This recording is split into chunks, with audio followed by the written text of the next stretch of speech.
kanina. Ano ba naman yan, Rose? Sinabi ko naman sa'yo, di ba?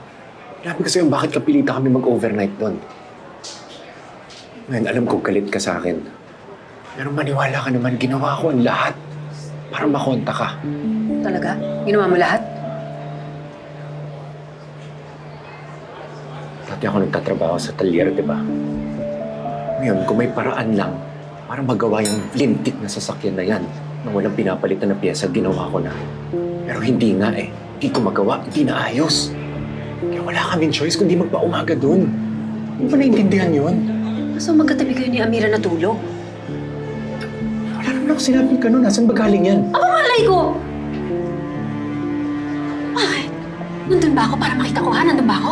Rose, sila ni Venus yung magkatabi. Ako... Here are you.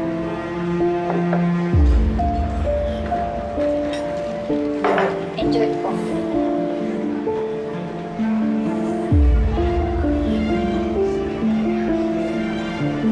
Si Venus ang katabi ni Amira sa loob ng kwarto. Ako, nandun ako sa labas ng kwarto, natulog.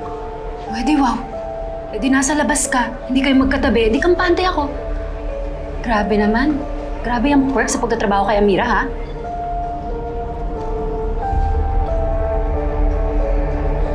Rose, alam mo kung bakit ako pumasok ng bodyguard ni Amira.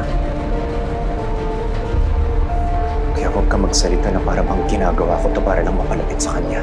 O bakit mo na naman pumilit sa'yo magtrabaho para sa kanya?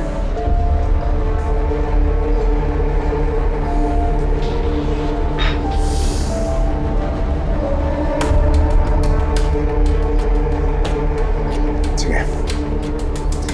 Sensya ka na ako nag-alala ka sa akin. Siguro nga baka hindi ka pa nakatulog kagabi.